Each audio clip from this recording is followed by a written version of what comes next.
Nah, di dalam ungkapan kata pertobatan itu yang saya katakan menarik dan jarang diungkapkan, Yohanes tidak menyatakan tentang pertobatan itu di awal Injilnya, ya.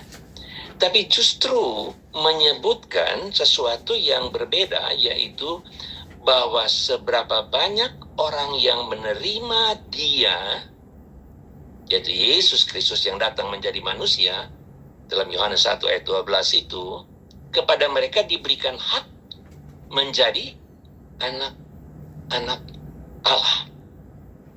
Nah, di sini kita melihat dengan jelas sekali, yaitu bahwa ada sesuatu yang sangat utuh dari firman Tuhan di sini. Pertobatan, ya, yang disebutkan dengan bertobat, ya, metanoia itu, dan kemudian dikontraskan dalam Yohanes itu dengan kata, yaitu kata menerima, ya, elabon, yang disebutkan di sana itu, ya, di dalam Bano. Nah, itu adalah sesuatu yang sangat-sangat menguatkan tentang sebenarnya dan memberikan pemahaman yang utuh kepada kita tentang apa artinya pertobatan itu.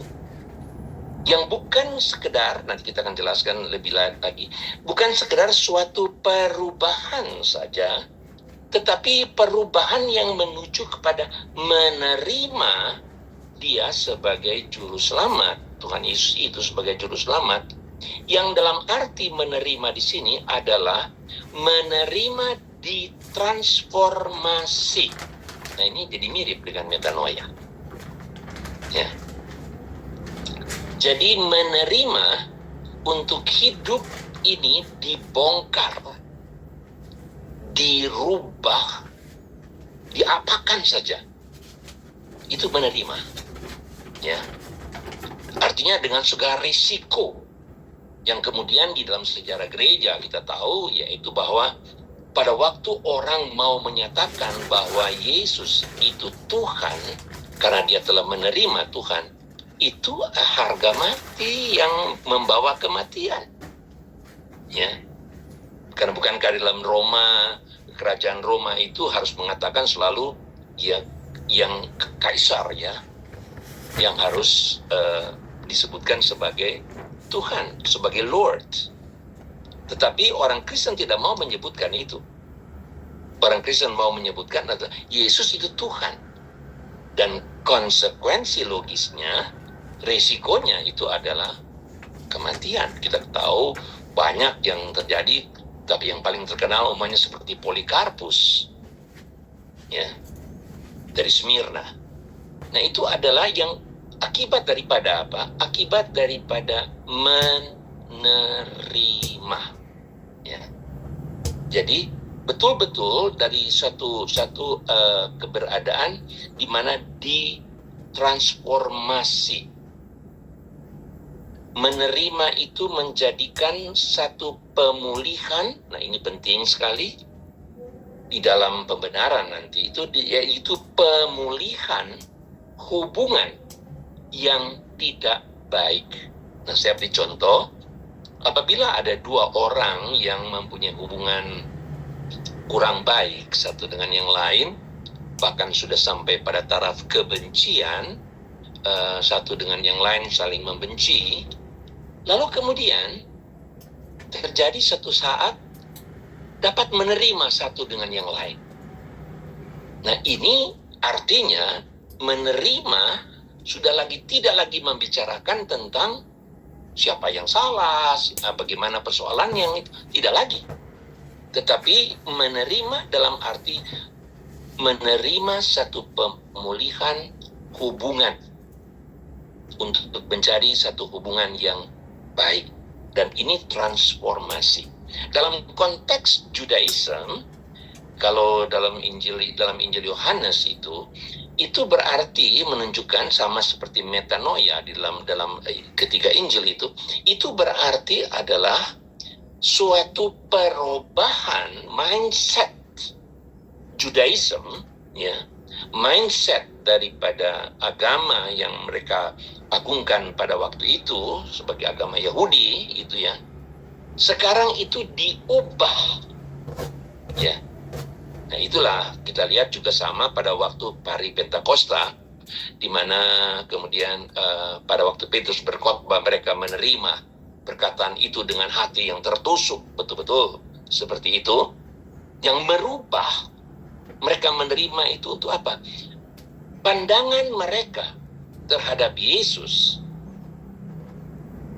dan pandangan mereka yang salah terhadap Judaism itu diubah sehingga mereka menerima Yesus. Nah itulah sebabnya kita lihat di sini untuk menjadi orang Kristen maka tidak bisa tidak itu berangkat dari apa yang firman Tuhan katakan di sini, yaitu bertobatlah ya, dan kemudian betul menerima. Jadi bukan cuma bertobat dalam arti kita berubah arah, bukan saja demikian. Tetapi kita berubah arah seperti anak yang hilang yang menyadari dan kemudian kembali kepada Bapa.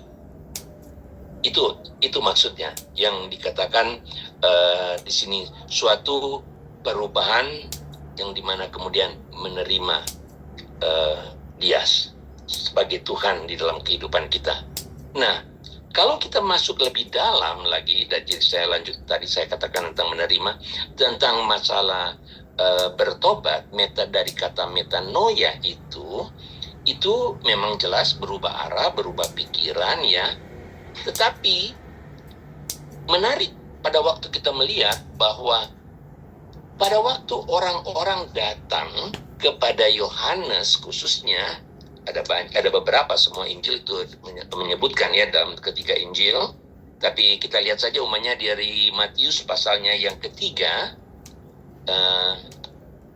Matius pasal yang ketiga, ketika ia, yaitu Yohanes, melihat banyak orang Farisi dan orang Saduki datang untuk dibaptis, berkatalah ia kepada mereka, "Hai kamu keturunan ular berbisa, siapakah yang memperingatkan kamu supaya melarikan diri dari murka yang akan datang? Jadi hasilkanlah buah yang sesuai dengan pertobatan." Nah, jadi di sini kita melihat baik di dalam Injil Matius, baik di dalam Injil Markus, baik dalam Injil Lukas, seruan pertobatan yang disampaikan itu pada waktu direspon oleh orang banyak dan orang-orang Farisi itu, lalu kemudian ya puji Tuhan ya, tapi lain. Yohanes segera menyatakan, siapa yang siapa yang memperingatkan kamu supaya melarikan diri dari murka Allah? Dalam Lukas pasal yang ketiga itu juga disebutkan hal yang sama.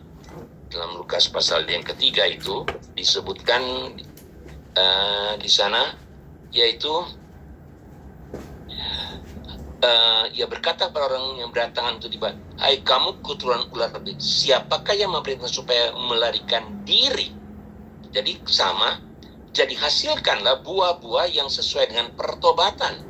Jangan mulai berkata dalam hatimu, "Abraham adalah bapa leluhur kami. Karena aku berkata kepadamu, Allah dapat menjadikan anak-anak bagi Abraham dari batu-batu ini. Kapak sudah tersedia," dan seterusnya. Nah, apa maksudnya yang kita lihat di sini? Kalau saudara ingat dari pembukaan saya tadi tentang Charles Spurgeon dan Leonard Ravenhill, nah itu jelas maksudnya seperti itu. Yaitu bahwa orang mau datang untuk menyatakan bertobat pun, ya, untuk memberi diri dibaptis pun, ya, itu belum tentu itu benar keluar dari hati yang bertobat. Ya. Karena bertobatan itu memang dari dalam keluar. Tetapi yang Yohanes lihat itu justru di luarnya. Dengan kata lain kita lihat bahwa sebenarnya mereka itu sedang mau melarikan diri dari murka Allah. Ya. Yang mau melarikan diri melalui apa? Melalui pemahaman mereka itu dan seterusnya itu, dan sebagai anak Abraham. Tapi tanpa ada penyesalan, tanpa ada rasa pertobatan di situ untuk berubah pikiran. Kalaupun mereka mendengarkan tentang kerajaan Allah itu, tetap di dalam suatu konsep mereka, yaitu untuk demi kepentingan mereka yang merasa terjajah, yang merasa mereka itu ditindas oleh Romawi, kerajaan Roma. Nah, itulah sebabnya kemudian jelas Yohanes mengatakan ini jelas motivasinya itu tidak demikian. Baik, kita mungkin aplikasi yang bisa lebih ringan ya mengertikan hal itu. Coba saudara bayangkan orang bertobat, berubah arah, change his mind or her mind, ya, berubah pikiran, ya, karena mendapatkan dan melihat lebih untung dan demi keuntungan pribadi saya. Sudah memahami apa yang saya maksudkan? Ya. Jadi bertobat. Kenapa? Wah, kalau katanya bertobat dan diberi dibaptis, everything will be okay. Ya. Orang sejenis ini mau melarikan diri dari pergumulannya, dari kesulitannya, dan mengira jalan untuk supaya keluar daripada kemelut pergumulan kehidupan ini adalah melalui apa yang disebut bertobat dan datang ke gereja lah. Ya. Dan itulah yang disebutkan oleh Yohanes. Siapa yang bilang kalian dapat melarikan diri dari murka Allah? Karena pada kenyataannya mereka itu bukan dari hati mereka. Dari mana kita tahu? Karena disebutkan keluarkan buah-buah pertobatan. Mana mungkin buah-buah pertobatan itu langsung kelihatan? Ya. Jadi kalau begitu kita lihat di sini adalah Yohanes melihat bahwa bukan dari hati yang keluar yang membuat dia bertobat. Hatinya tidak demikian. Tidak ada penyesalan. Ya. Metanoia itu memang ada penyesalan, tapi bukan berarti penyesalan secara emosional dan kemudian merasa ya tidak berdaya. Ya. Tetapi metanoia itu adalah berubah dengan suatu penyesalan, ya. Penyesalan yang secara positif menyadari ini salah yang harus diperbaiki. Ya. Ini adalah salah, jalan yang salah yang harus berbalik pada jalan yang benar. Nah, itulah sebabnya pada waktu mereka katakan apa yang harus diperbuat, maka kemudian dikatakan pada mereka untuk memberikan baju dan bagaimana mereka itu harus dapat tidak menuntut lebih dan seterusnya. Ya. Kita lihat adalah suatu perubahan yang memang jadi dulunya, kalau kita katakan dengan ketamakan, kerakusan, hawa nafsu, maka menyesal bahwa itu tidak berkenan kepada Allah. Tetapi lalu berubah mencari apa yang Tuhan berkenan. Nah, itu yang disebutkan dengan kata metanoia, yang dihubungkan tadi dengan Yohanes juga itu kata menerima itu. Menerima dia sebagai Tuhan di dalam kehidupan kita. Nah, jadi jelas sekali kita melihat di sini bahwa dalam kehidupan kekristenan, apabila, saya tegaskan ini, apabila seorang mengaku Kristen tapi belum pernah menyesali secara dalam dosa-dosanya, belum pernah menyadari kedahsyatan dosa dan murka Allah, lalu kemudian mau dengan sungguh-sungguh menyesal dan berpaling kepada Allah, maka saudara sekalian, itu dia bukan orang Kristen. Karena tanpa pertobatan, mau dia pendeta, mau dia majelis, mau dia apapun, mau kurang apa orang-orang Farisi itu? Mereka dapat mengajar, mereka dapat menggunakan ritual-ritual agama dengan luar biasa. Di luarnya, seperti Yesus katakan, seperti kubur yang berkapur putih. Oh, semuanya bagus. Dengan kostum-kostum yang luar biasa. Itu semuanya di luar itu kelihatan dengan begitu baik. Tetapi persoalannya adalah tidak ada pertobatan. Adalah sebagai seorang yang tetap sebagai orang yang berdosa, yang akan mati karena dosa. Upah dosa adalah maut. Nah, itulah di sini kita melihat pentingnya daripada pertobatan. Ada satu contoh barangkali yang bagus sekali yang dapat kita lihat, umpamanya ya, dalam diri Paulus. Saya selalu suka out of the box sedikit dalam hal-hal yang seperti ini ya. Dalam diri Paulus, apa yang terjadi? Ya, ini satu bukti konkret yang kita bisa melihat seorang yang bagaimana dalam Judaism dia seorang yang luar biasa dalam pengetahuan semuanya, bahkan sebagai penganiaya jemaat. Nah, menarik sekali bagi saya di sini adalah tapi dia itu mengaku dengan jelas sekali, yaitu bahwa seperti dia katakan di dalam 1 Korintus pasal 15, kita tahu bersama ayat itu ya, dalam ayat 5, pasal 15 ayat yang ke-10 dia mengatakan bahwa dia itu paling hina. Mengapa dia paling hina ya, di dalam ayat yang ya ayat 9 ya, tidak layak disebut rasul, karena aku telah menganiaya jemaat Allah. Nah, ini adalah suatu, dia berani menyatakan itu.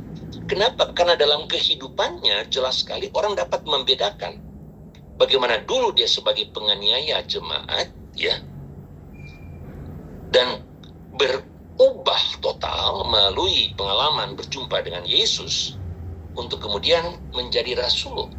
Walaupun dia dalam penyesalan, di sini jarang kita melihat dia itu bahwa sebenarnya ayat ini menunjukkan penyesalan. Aku ini nggak layak, betul. Dan itu mewarnai seluruh kehidupannya. Sangat disayangkan kalau hari ini sudah sekalian, saya sering melihat di gereja ada orang yang menceritakan kehidupan lamanya dengan bangga. Kehidupan dalam dosa dengan bangga ya. Nah, ini kok bagaimana tuh? Yang seharusnya itu dengan penyesalan ya. Paulus menyatakan waktu dia mengatakan aku ini paling hina, itu jelas sekali menunjukkan bahwa dia itu ada penyesalan terus dalam kehidupannya ya. Tapi dia hanya selalu katakan karena anugerah Allah dia ada sebagaimana dia ada. Lalu kemudian kita melihat juga dia menyamakan diri umatnya dalam Efesus pasal yang kedua, dia juga menyebutkan hal yang sama, mengatakan tentang bagaimana perubahan itu ya. Kamu dahulu, ayat pertama, kamu sudah mati karena pelanggaran dan dosa-dosamu. Nah, orang itu kalau mati ya, itu kalau Charles Spurgeon punya itu, bukan saja Charles Spurgeon, banyak orang yang mengatakan kalau namanya mayat itu dipukul-pukul pun nggak terasa apa-apa ya. Berbuat dosa, berbuat apapun tidak pernah merasa menyesal ya. Nah, itu Paulus ingatkan, dulu kamu mati ya, karena itu. Dan tapi dia mengatakan sebenarnya dahulu kita, itu beralih pada ayat ketiga itu, dia sudah menyatakan bukan kamu lagi, tapi kita. Ya. Jadi di sini dia menempatkan diri dengan jelas sekali sebagai orang yang dengan penyesalan dalam arti pertobatan yang terjadi dalam kehidupannya. Sungguh-sungguh dia sebagai orang yang dikatakan sebenarnya dahulu kita semua juga termasuk di antara mereka ketika kita hidup di dalam hawa nafsu daging dan menuruti kehendak daging dan pikiran kita. Pada dasarnya kita adalah orang-orang yang harus dimurkai sama seperti mereka yang lain. Nah, lalu apa terjadi? Nah, disitulah perubahan. Metanoia itu terjadi. Ya, dalam satu penyesalan, dalam suatu kesadaran betul-betul, dan kemudian mau menerima anugerah daripada Allah di dalam Yesus Kristus. Itu kita lihat apa yang Paulus sebutkan di dalam pengakuannya itu. Nah, saya mengatakan seringkali out of the box ya. Saudara bayangkan ini kalau dibilang sebagai satu bukti, suatu mau katakan buah, itu jelas, yang juga menjadi contoh bagi kita. Pada waktu Paulus berjumpa dengan Agripa, ya, dengan Raja Agripa di dalam Kisah Rasul pasal yang ke-26, itu ada satu kata yang saya senang sekali. Selalu mengingatkan saya dalam kehidupan pelayanan. Terhadap penglihatan yang dari surga itu, aku tidak pernah tidak taat. Wow, itu sudah sekalian sesuatu yang menjadi dasar sekali apa artinya menjadi Kristen, pengikut Kristus, pelayan Kristus. Ya. Dia katakan itu terhadap penglihatan yang dari surga itu. Momen pertobatan dia, di mana dia ditransform dalam pikiran, di dalam perasaannya, ya, di dalam mindsetnya, itu betul-betul dia katakan, aku tidak pernah tidak taat. Ya, betul-betul dia gumuli. Nah, kalau kita sebutkan nanti dalam progressive sanctification, dalam penyucian, ini terjadi. Dia itu dalam hubungannya betul-betul dia mengalami itu, dan dia mengatakan tidak pernah tidak taat. Walaupun nanti kita akan lihat bagaimana pergumulannya. Ya. Itu satu kedekatan, satu perubahan. Maka tidak heran kalau Paulus mengatakan ya, bahwa bukan sekedar menerima kemurahan Allah, ya, tetapi dikatakan berubahlah oleh pembaharuan budimu. Ya. Di sini kita melihat itu untuk dapat mengerti mana kehendak Allah. Berubahlah. Jadi orang yang mengatakan bertobat tanpa perubahan mindsetnya, itu omong kosong. Ya. Orang yang mengatakan dia seorang Kristen, tetapi tidak dengan mindset Christ, ya, sebagai pusat kehidupannya, maka itu tidak benar. Maka demi kemurahan Allah aku menasihatkan kamu supaya mempersembahkan tubuhmu, ya, sebagai persembahan yang hidup, yang kudus dan berkenan kepada Allah. Ini menyangkut bagaimana melayani Tuhan, menyangkut bagaimana kehidupan yang berkenan kepada Tuhan. Tetapi kemudian diikuti dengan jangan jadi sama dengan dunia, tapi berubahlah. Nah, itulah kita lihat di sini dalam pembaruan. Jadi mindset itu yang harus ada perubahan. Nah, kalau mindset itu bahwa kita menjadi orang Kristen, everything will be okay. Saya mau jadi Kristen, dibaptis, saya mau jadi anggota gereja. Kenapa? Menguntungkan kok, ya. Saya mau melayani Tuhan. Kenapa? Ya. Bahkan maaf, sekali lagi maaf. Saya pernah dengar orang bilang, waduh, kalau bisnis gereja itu lebih untung daripada bisnis yang tidak menentu di luar. Saudara bayangkan itu jadi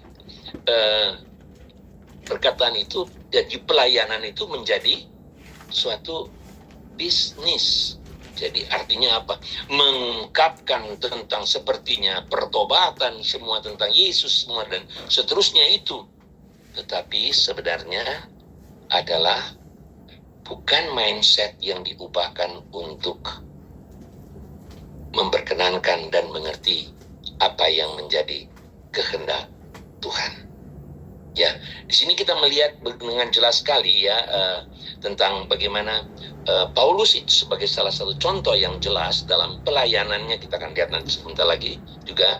Dalam pelayanannya itu betul-betul didasarkan kepada suatu perubahan. Ya. Dia betul-betul berangkat dari suatu pengenalan yang dikatakan dia terus-menerus mau mengenal, terus berlari. Ya, itu adalah Paulus yang berangkat dari mana? Sekali lagi, dia berangkat dari titik pertobatan itu. Maka jelas tema ini luar biasa, karena memang 3 hal ini, masih ada berapa hal sebenarnya, tapi 3 pilar ini yang disebutkan ini tidak bisa terpisahkan. Karena dari pertobatan yang betul, dalam penjelasan kita yang sudah kita pelajari seperti itu, barulah kemudian terjadi pembenaran. Atau boleh dikatakan ya, berbarengan. Seringkali kita kalau urut-urutan itu ya agak sedikit sulit ya. Tapi kita lihat bahwa melalui suatu pertobatan yang sungguh, yang menerima dia menjadi anak Allah ya, maka itu sebabnya jelas sekali mendapatkan anugerah Tuhan. Bukan saja pengampunan dosa, dan itu sudah mutlak, tetapi adalah pembenaran. Pengampunan dosa tanpa pembenaran itu sudah sekalian akan tetap mengalami kegagalan. Nah, itu akan menuju kepada pengudusan nanti. Diampuni, ya. Lalu kemudian gagal. Lalu bagaimana? Waduh, bertobat lagi, ya. Jadi hari ini ada di surga, pasti kalau mati masuk surga. Besok, waduh, gagal, masuk neraka deh, ya. Seperti demikian. Jadi sepertinya kita lihat bahwa itu tergantung. Jadi kita kalau lagi benar, ya oke. Kalau kita lagi salah, matilah kita. Ya. Nah, itulah kita lihat perlu sekali dan sangat penting kaitannya dengan pembenaran. Pembenaran itu, saudara tentu saja banyak sekali definisi dan boleh melihatnya dalam buku-buku dan googling juga bisa semuanya. Pembenaran itu adalah suatu jaminan yang pasti diberikan kepada orang yang mengalami metanoia itu dan mengalami betul-betul elabon, menerima itu. Maka pembenaran itu, walaupun semuanya itu adalah anugerah. Kita melihat umumnya sebagai contoh, yaitu dalam Roma pasal yang kelima. Dalam Roma pasalnya yang kelima.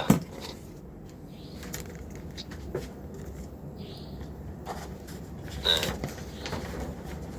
ayatnya yang pertama di sana dikatakan, sebab itu ya, kita yang dibenarkan karena iman hidup dalam damai sejahtera dengan Allah melalui Tuhan kita Yesus Kristus, yang kita telah percaya dan terima Dia, ya. Sebab itu kita yang dibenarkan karena iman hidup dalam damai sejahtera. Kenapa dikatakan melalui Tuhan kita Yesus Kristus? Kita tahu itu secara teologi ya. Itu selalu dikatakan itu karena dosa-dosa kita telah ditanggungkan. Maka semua hukuman yang upah dosa adalah maut yang kita seharusnya terima itu ditimpakan kepada Tuhan Yesus. Itu mulai dari Yesaya 53 kita melihat hal itu. Ya, dan kemudian dalam surat Petrus juga. Ya, dan banyak ayat-ayat seperti itu yang menyatakan jelas hanya di dalam Yesus Kristus. Jadi kita dibenarkan bukan karena kita benar. Sekali lagi, kita dibenarkan bukan karena kita benar. Ya, tetapi oleh karena Yesus Kristus yang kita telah terima. Yang di dalam anugerahnya terjadi perubahan di dalam kehidupan kita. Sehingga kita itu dibenarkan. Saya katakan tadi dengan jelas sekali adalah sesuatu yang merupakan suatu jaminan. Ya. Kenapa? Di dalam pergumulan kehidupan kita, saudara, kata shalom sekarang kita gunakan itu di mana-mana selalu, ya udah lihat ada ya, shalom, shalom, shalom seperti demikian. Walaupun sebenarnya kita seringkali harus mengaku tidak ada shalom mungkin di dalam kehidupan kita yang dalam pergumulan keseharian. Tetapi yang Paulus maksudkan di sini, dibenarkan itu di sini itu adalah dibenarkan dalam suatu status jaminan di mana pemulihan hubungan, ingat kembali kepada metanoia tadi, yaitu pemulihan hubungan yang tidak berdamai dengan Allah, yang sebagai musuh Allah, yang memberontak kepada Allah, sekarang dipulihkan atau ditransformasikan mempunyai kehidupan yang punya relasi damai sejahtera dengan Allah. Allah bukan lagi musuh. Allah bukan lagi sebagai yang melihat kita sebagai pemberontak, sebagai pendosa, tidak. Pembenaran itu berarti menyatakan kita tidak berdosa. Ya, jelas sekali. Kita benar. Kenapa? Karena Yesus Kristus. Ini satu pemahaman yang kita lihat bukan soal pandangan teologi, tapi di dalam kebenaran firman Tuhan sendiri yang memberikan suatu jaminan. Ya, di mana kita diberikan status itu, di mana kita dapat menghampiri Allah, ya. Kita dapat mempunyai hubungan yang baik dengan Allah. Kalau kita lanjutkan lagi seperti dalam Roma pasal yang ke-8 itu kita lanjutkan, di sana kita itu menjadi anak yang sebagai ahli waris. Itu karena ada hubungan yang dipulihkan. Ya. Yang sekali lagi, kalau tanpa pemulihan, pertobatan itu, pembenaran itu nggak ada.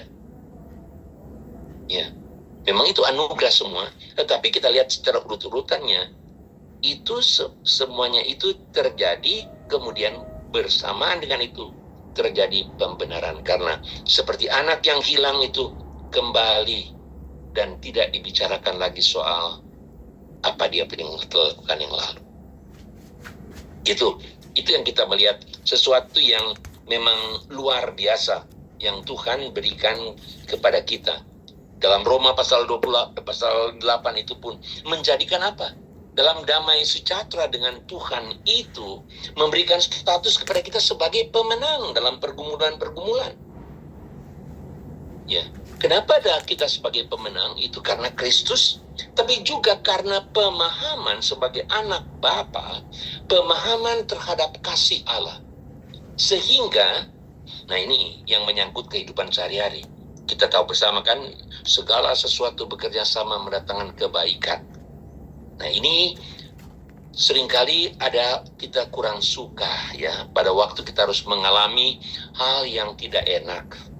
Ya, dalam hal yang sakit ya, yang kemudian mungkin ya tidak ada harapan lagi seperti itu, dan banyak pergumulan-pergumulan seperti itu ya.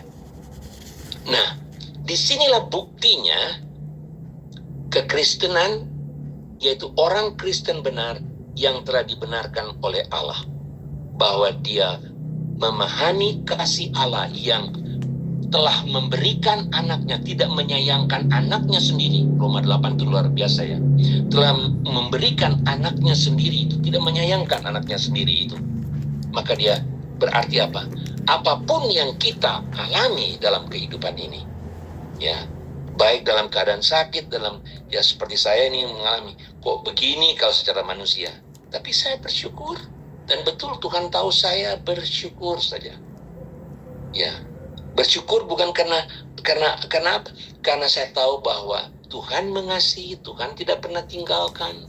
Dan lebih daripada itu adalah selalu kita meyakini Dia punya rencana, punya tujuan demi kebaikan kita. Saya senang sekali saudara. Satu kali saya sudah lupa dia punya tema ya. Tapi saya ingat, tiba-tiba teringat itu Timothy Keller almarhum ya. Itu dari gereja Redeemer di New York City ya. Dia seorang yang juga dari alumni dari Westminster dan seorang yang melayani orang-orang yang tersingkir ya, orang-orang ya termasuk yang geng-geng dan seterusnya ya. Dia terkenal sebagai tokoh urban mission ya, masuk ke tempat-tempat yang tidak enak betul. Nah, dia mengatakan bagus sekali di dalam ungkapan daripada Timothy Keller ini, yaitu bahwa maaf, saya kok tiba-tiba hilang saya punya Timothy Keller mengatakan seperti ini. Di dalam Ibrani 13 itu, yaitu bahwa Tuhan mendidik anak-anaknya itu. Kalau Dia mengasihi, Dia mengajar, Dia mendidik. Nah, Timothy Keller memberikan penafsirannya itu adalah dari suatu latar belakang kata yang complicated sekali ya. Tapi dia mengatakan satu hal yang sangat indah, yaitu kita pada waktu mendengar kata didikan, pada waktu mendengar kata Tuhan mengajar kita itu sepertinya mengajar dengan keras seperti itu sebenarnya Tuhan sedang seperti membawa kita ke gym, karena otot-otot kita ini perlu dilatih. Karena otot-otot kita ini supaya kuat di dalam kehidupan ini, maka perlu dilatih. Dan dia mengatakan dia mempunyai alasan yang kuat sekali, yaitu bahwa maksud itu adalah membawa ke gym, seperti membawa ke gym. Jadi latih otot. Nah, demikian dia mengatakan, yaitu bahwa apapun yang terjadi di dalam pergumulan kehidupan kita, itu memang sudah disebutkan, itu menimbulkan ketekunan. Ya. Dan dari ketekunan itu menimbulkan iman yang semakin teguh, otot kita semakin dikuatkan. Nah, ini yang seringkali tidak disukai oleh sebagian orang yang hanya ingin kenyamanan, yang seperti katakan tadi pertobatan, tapi maunya untung saja. Ya. Kemarin saya membimbing dan juga melalui telepon ada seorang yang dalam sakit yang sudah bergumul berapa lama dan sudah mengeluarkan uang yang wow ya, dan tahu bahwa ya tidak akan bisa sembuh secara manusia. Baru saja 2 minggu lalu dioperasi, bersih, dipenang, semua bersih. Saya boleh menyebutkan begitu karena tidak menyebutkan orangnya ya. Bersih semua, dokter sudah mengatakan oke. Pulang sampai di Jakarta baru dalam 2 minggu ada pemeriksaan karena mau taruh obat begitu. Dokter bilang kok ada benjolan lagi. Ya. Ini jelas ini benjolan ini. Waduh, menderita dia betul-betul nangis. Kok bisa sudah bola-balik bertahun-tahun seperti ini ya. Nah, sudah sekalian, saya lalu kemudian bagaimana mau menghibur ya. Ada banyak kami bicara cukup lama, ada mencoba menghibur untuk bagaimana memberikan kekuatan dan imannya dia memang baik sekali. Nah, salah satu ayat yang saya tahu banyak orang tidak suka ya, tapi ini firman Tuhan. Dari Mazmur 34. Ya. Mazmur 34 itu di dalam ayatnya yang ke-20. Ya. Dari 19 bagus juga kita lihat ya. Ada 8 semua. Tuhan itu dekat kepada orang-orang yang remuk hati dan ia menyelamatkan orang-orang yang patah semangat. Nah, ayat 20. Kemalangan orang benar banyak. Jadi, jangan tertipu, saudara, dengan pemberitaan-pemberitaan itu yang sekali lagi yang sangat-sangat menipu dengan mengatakan yaitu bahwa kita percaya maka semuanya itu beres ya, kita akan sukses dan seterusnya ya. Kita melihat jelas di sini dikatakan kemalangan orang benar banyak. Nggak bilang sedikit loh ya. Oke, saudara bilang ini adalah nubuatan tentang Tuhan Yesus. Betul. Kalau kita lihat bahwa ini memang menunjuk kepada satu nubuat untuk tentang si hamba Tuhan yang menderita. Seperti di Yesaya 53. Tetapi ini juga adalah firman Tuhan yang memang jelas. Dari pemazmur juga seringkali merasa ada pergumulan itu. Kenapa ya sudah baik-baik? Kenapa justru mengalami banyak hal? Orang yang malah takut, orang fasik kok malah enak-enak aja dia ya. Seperti itu ya.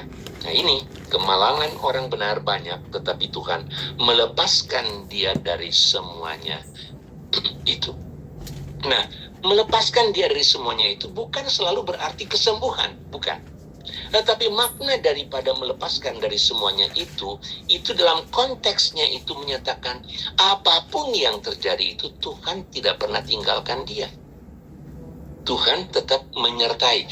Itulah damai sejahtera akibat daripada dibenarkan oleh Tuhan. Sehingga kita mempunyai damai sejahtera dengan Allah.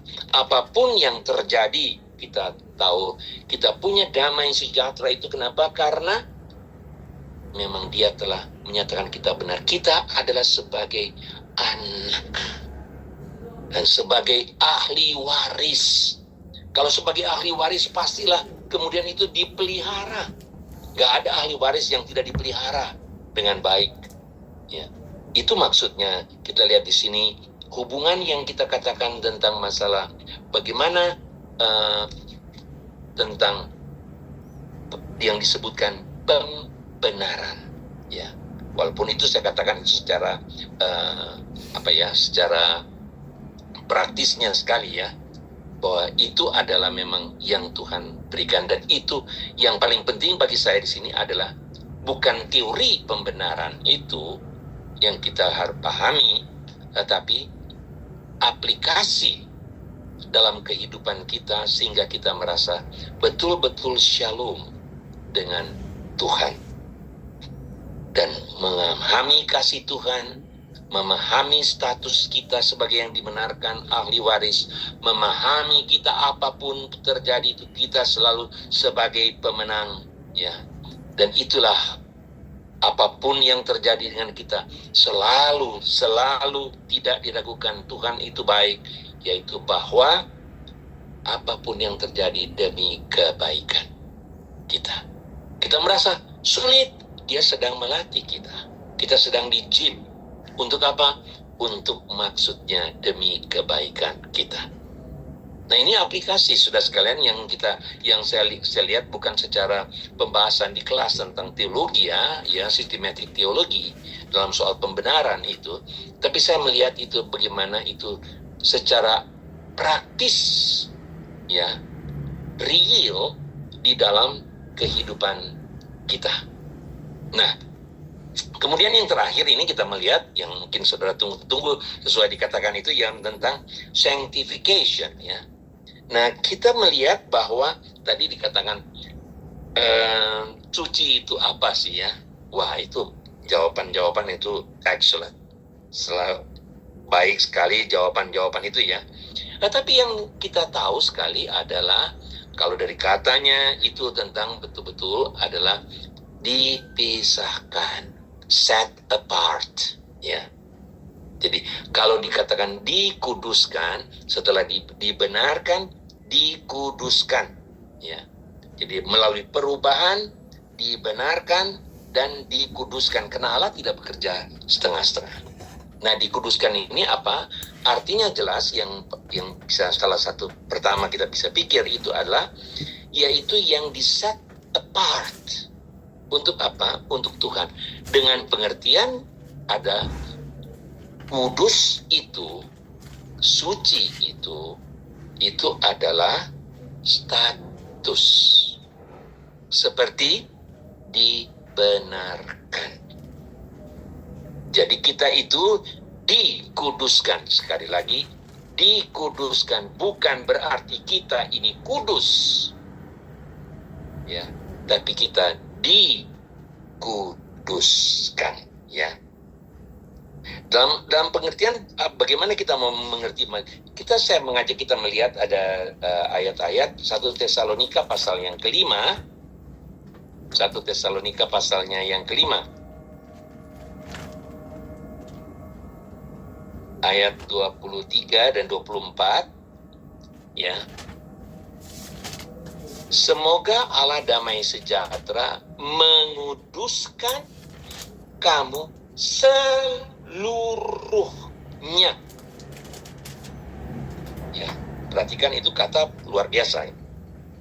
Seluruhnya, gak sebagian-sebagian. Dan semoga roh, jiwa, dan tubuhmu terpelihara sempurna tanpa cacat pada kedatangan Tuhan kita Yesus Kristus. Ya. Jadi ini adalah maksudnya di sini suatu proses mendapatkan status kudus, ya, dikuduskan. Kalau kita lihat, saudara ingat, ya, di Korintus banyak dosanya kan, tapi sapaan Paulus orang kudus, ya. Bukan karena mereka kudus, banyak perzinahan di sana, ya. Nah, ini agak harus hati-hati, ya. Tetapi kita lihat jelas sekali Paulus menegur dosa mereka, dosa yang bahkan di luar pun orang tidak mengenal Allah pun gak seperti itu. Tapi kenapa dia sebutkan orang kudus? Itu adalah status yang artinya dikuduskan. Yang dalam suatu progressive sanctification, pengudusan, di mana Allah bekerja itu menguduskan kamu seluruhnya, ya. Dalam 2 Timotius 2 ayat 21, 2 Timotius 2 ayat 21, ya. Kita sudah lihat Allah bekerja, ya. Apakah kita ini lalu oke-oke saja? Bagaimana? Ya, nggak apa-apa. Pokoknya kan sudah dikuduskan, ya. Saya berdosa apapun, nggak ada masalah, ya. Nah, 2 Timotius 2 ayat 21. Di sana dikatakan, jika seseorang menyucikan dirinya, ya, menyucikan dirinya dari hal-hal yang jahat, ia akan menjadi perabot rumah untuk maksud yang mulia. Ia dikuduskan, berguna bagi Tuhan, dan disediakan untuk setiap pekerjaan yang baik. Perhatikan itu, jika seorang menyucikan, menguduskan dirinya, ia dikuduskan. Yang artinya jelas sekali kalau dia set apart, maka Allah juga akan set apart juga dia. Untuk apa? Untuk pekerjaan-pekerjaan yang mulia.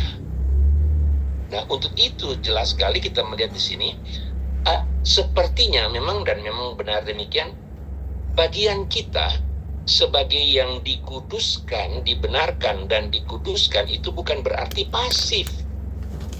Tapi dengan begitu serius kita menghadapi status kita yang dikuduskan itu, ya, dengan seluruh kehidupan kita untuk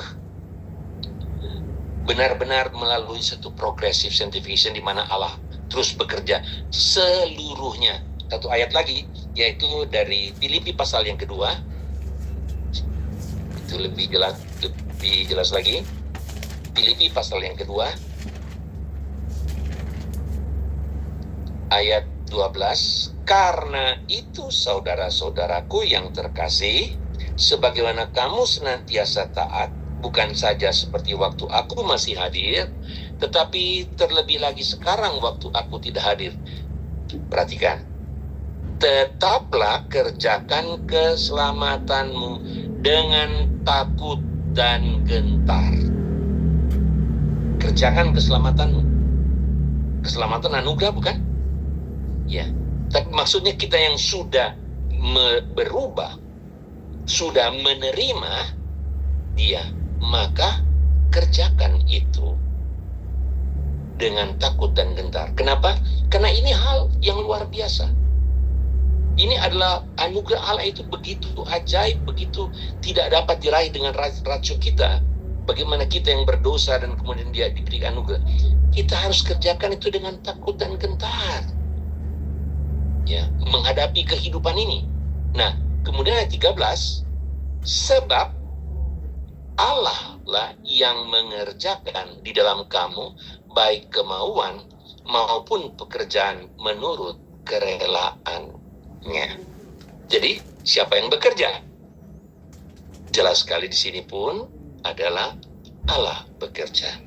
Kita mengerjakan keselamatan kita dalam proses progressive sanctification itu ya. Tetapi kita tahu Dia juga, yaitu Allah sendiri juga yang mengerjakan di dalam kita kemauan. Kenapa? Sudah ingat lagi ini hubungannya ya, memang tidak mudah. Jadi kita kan sudah menerima dengan segala resiko itu ya. Maka Dia mengerjakan, mengubah, terus menguduskan ya.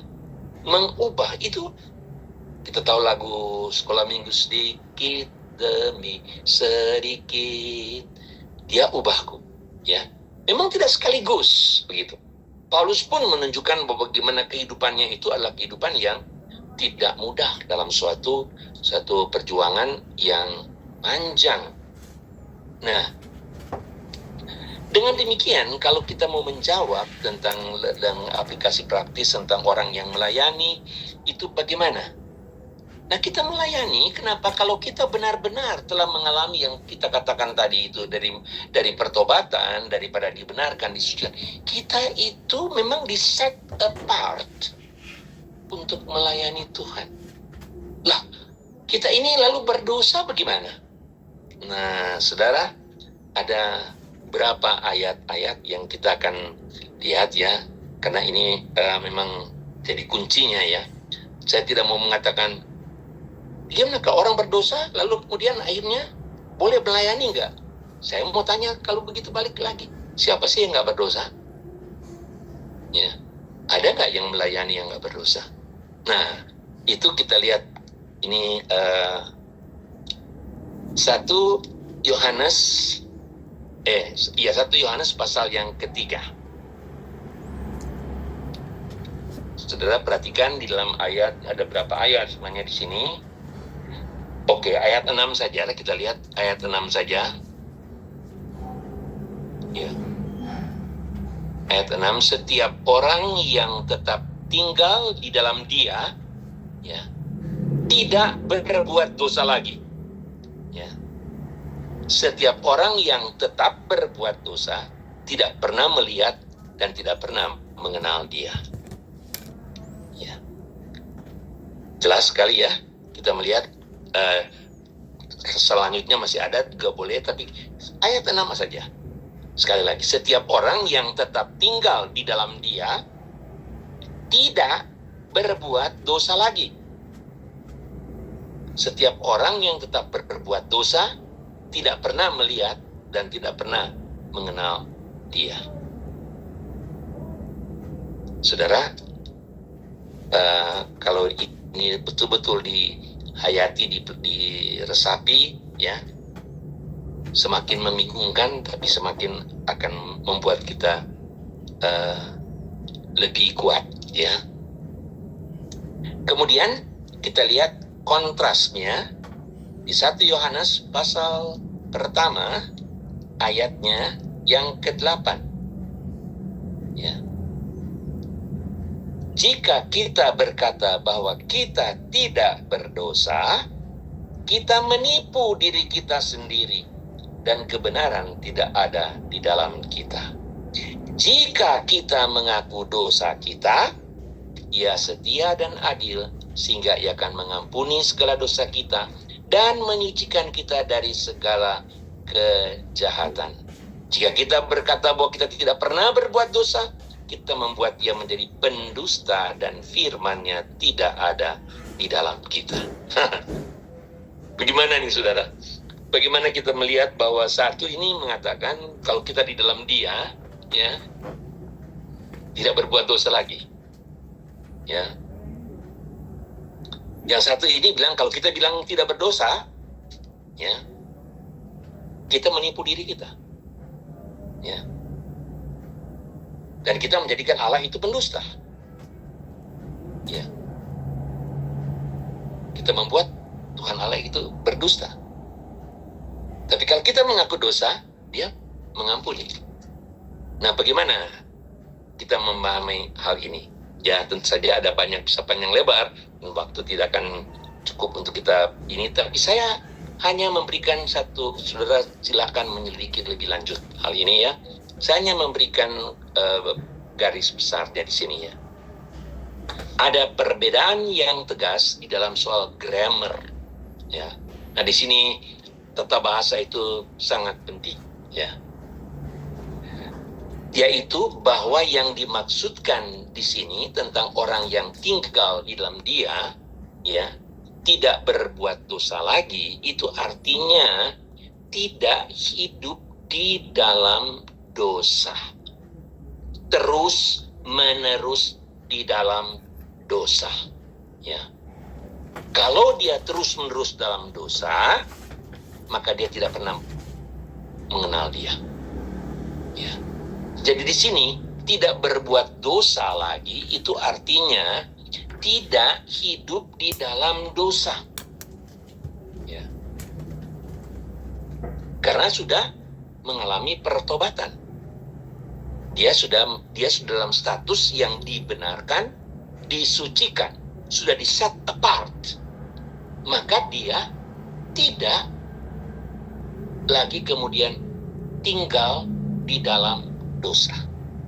Ya. Sebaliknya di dalam 1 Yohanes 1 itu dikatakan kalau kita berkata tidak berdosa, kita menipu diri kita sendiri.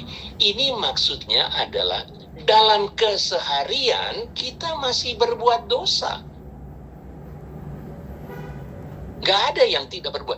Kalau ada orang bilang dia hidup tidak berbuat dosa dalam kehidupannya, dia membuat Allah pendusta. Ini Yohanes bilang nih, firman Allah. Tetapi kita harus apa? Mengaku dosa. Ini maksudnya apa? Yaitu orang berbuat dosa tetapi tidak tinggal di dalam dosa. Tetapi yang terus-menerus mengaku dosa. Bukankah Tuhan Yesus mengajarkan, bukan saja berikan kami pada hari ini makanan kami yang secukupnya, tapi juga ampunilah kesalahan kami. Itu berarti tiap-tiap hari. Nggak ada, saudara sekalian, nggak ada orang yang dia bapak gereja atau siapapun, tidak ada yang tidak berdosa. Tetapi setelah diselamatkan dalam pertobatan, pembenaran, dan dalam pengudusan itu, maka tidak tinggal dalam dosa. Dia sudah di set apart. Tapi natur manusia yang berdosa tetap ada. Tetap ada. Yang mengakibatkan berdosa. Itu sebabnya saya sangat memegang pendapat kuno, tapi tetap saya pegang, yaitu bahwa pada waktu Paulus bergumul di dalam Roma pasal yang ke-7, yang dikatakan bahwa jadi bukan tapi sebab di dalam batinku aku sukakan hukum Allah, tapi di dalam anggota-anggota tubuhku aku melihat hukum lain yang berjuang melawan hukum akal budiku dan membuat aku menjadi tawanan hukum dosa yang ada di dalam anggota-anggota tubuhku. Aku manusia celaka. Siapa yang akan melepaskan aku dari tubuh maut ini? Ini Paulus, saudara, rasul, tapi mengaku, kembali saya katakan itu kaitannya dengan penyesalan-penyesalannya. Tapi sekarang dalam kesehariannya, dia mengatakan, aku manusia celaka. Ya. Tapi syukur kepada Allah melalui Yesus Kristus. Jadi, saudara, di sini, kalau dalam ayat sebelumnya dari ayat 19 itu, bukan apa yang aku kehendaki, yang baik, yang aku lakukan, melainkan apa yang tidak aku kehendaki, yaitu yang jahat. Paulus bukan orang yang raksasa rohani yang mengatakan, oh semuanya oke, dia kehidupannya oke. Tidak. Kalau dia mengatakan bahwa aku telah mengakhiri pertandingan, ya, itu berarti dia ada bertanding dengan susah payah. Dia ada dalam kehidupan yang tidak mudah. Yang kita boleh katakan, saya boleh katakan yang seringkali kita bisa kadang-kadang bisa lupa akan hal ini. Setiap orang yang betul-betul mengalami pertobatan dan mendapatkan pembenaran dan dikuduskan dalam anugerah Tuhan itu berarti orang itu masuk di dalam suatu peperangan. Yang Paulus juga katakan itu. Bukan saja peperangan dengan penguasa-penguasa di udara, tapi yang kita baca di Paulus itu berperang dengan diri kita. Galatia pasal 5 tentang tidak pernah ada rekonsiliasi antara keinginan daging, hidup dalam daging dan hidup dalam roh. Nggak ada rekonsiliasi. Itu selalu ada satu konflik. Itu selalu ada pertentangan. Ya, yang tidak akan ada habis-habisnya itu. Terus menerus. Nah, jadi di sini kita melihat kalau Paulus mengatakan seperti itu, ya, dengan mengatakan dia sendiri, ya, karena tadi maafkan saya tidak menyebutkan dalam New Perspective, pandangan penafsiran New Perspective, penafsiran untuk Roma pasal yang ke-7 ini mengatakan ini adalah kata-kata Paulus yang berbicara tentang masa lalunya, ya, pergumulan masa lalunya, dan disitulah ada terobosan atau tafsiran yang memang melawan sekian lama menafsirkan bahwa ini bukan masa lalunya, tapi ini adalah di dalam masa dia sebagai rasul. Dan saya pegang itu, ya. Jadi itu menyatakan apa? Artinya kalau Paulus pun mengalami hal seperti itu, bahkan kepada Timotius sudah sampai di akhir hidupnya, dia sudah sebagai pendiri gereja luar biasa, ya, pelayanannya. Dia mengatakan, di antara orang berdosa, aku paling berdosa. Ini bukan dibilang waktu dia baru bertobat. Ini dia katakan itu di mana? 1 Timotius 1 ayat 15 itu dia mengatakan di mana? Dia itu dikatakan pada waktu sungguh-sungguh dia sudah mengalami pergumulan-pergumulan kehidupan pelayanan yang luar biasa. Yang Tuhan berkati. Toh dia mengatakan, aku paling berdosa. Lah kok melayani? Ini perlu direnungkan. Kalau begitu, wah, nggak apa-apa dong berbuat dosa aja. Gitu begitu. Bukan begitu, ya. Perhatikan Yohanes tadi kita bahas, yaitu antara berbuat dosa dan yang tinggal di dalam dosa. Ya. Nah, sekarang kita pakai yang nggak pakai grammar ya. Kalau dikatakan, tapi buat dosa yang itu juga, ya, yang kita buat dosa begitu. Bagaimana kita buat dosa yang itu juga? Nah, Ya tentu saja kita masing-masing semua ada mungkin yang mengaku, ada yang nggak ngaku ya. Tapi saya memberikan analogi yang mungkin kalau sampai salah dimengerti bahaya sekali. Saya sebenarnya agak ragu mau sampaikan ini, tapi ini firman Tuhan soalnya. Nah, saudara, pada waktu Petrus bertanya berapa kali aku harus mengampuni saudaraku, apa jawab Tuhan Yesus? Ya, waktu dibilang 7 kali, Tuhan Yesus mengatakan aja 70 kali 7. Kalau Tuhan Yesus mengajar pengampunan yang seperti itu, maka genaplah seperti Yohanes katakan, kalau kita mengaku dosa kita, maka Dia ada setia dan adil. Walaupun itu tiap kali sama-sama juga. Ya. Bukan berarti kita melegalkan. Oh, oke, nggak apa-apa kalau begitu Pak Pendeta. Ya kita aman-aman saja. Oh tidak. Saya ingat sampai sekarang masih ada ya. Tapi saya ingat dari waktu saya bergumul pertama-tama bertobat, satu hal yang saya sangat sulit bergumul itu adalah dosa saya benar diampuni nggak sih ya? Ya. Lalu kemudian masih bikin yang sama lagi. Waduh, ini celaka nih. Lebih baik mati aja. Baik-baik supaya mati aja supaya selesai lah. Itu satu pergumulan sampai saya mendengarkan itu dulu, waduh sudah berapa puluh tahun yang lalu ya. Saya dengar khotbah itu mengatakan, yang mungkin sudah pernah dengarkan ini sudah lama sekali, yaitu bahwa perbedaan domba dan babi. Ini nancap sekali sama saya, saudara. Apa perbedaan? Kalau babi kecemplung di lumpur, senang dia. Dia tinggal di sana menikmati lumpur itu. Domba kecemplung di lumpur, gak senang dia. Dia berusaha untuk keluar dan menantikan pertolongan untuk kalau boleh cepat keluar dan membersihkan diri. Kalau babi, lebih lama, lebih nyaman. Itulah perbedaannya. Tinggal di dalam dosa, hidup di dalam dosa, dan dalam natur yang sudah baru, tapi tetap konflik dengan natur yang lama. Itu kita masih berbuat dosa. Tapi syukur kepada Tuhan, manusia celaka ini, kita semua manusia celaka ini, tapi syukur kasih karunia Allah itu, yang pada waktu kita mengaku, bukan cuma mengaku ya sekedar ya kita kena janji Tuhan, kita mengaku kembali seperti metanoia itu dengan penyesalan.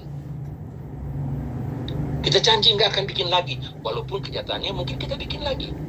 Tapi pada waktu kita janji itu, kita janji betul-betul.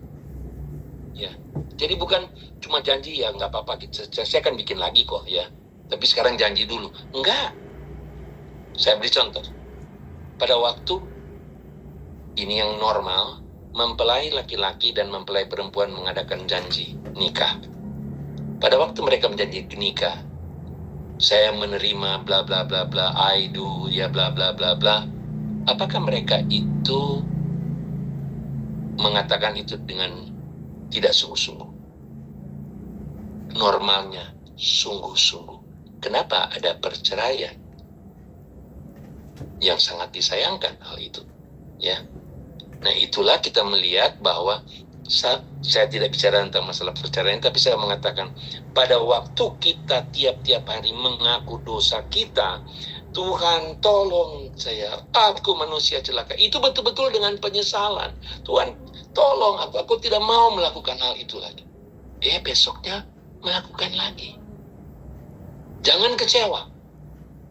Ya. Iya, dia betul-betul dia ada pada, tadi kita sudah baca dalam Mazmur 34, dia dekat dengan orang yang remuk hati, yang setiap hari mengaku dosa. Daud pun pernah mengatakan itu dalam Mazmur 30, my sin is always before me.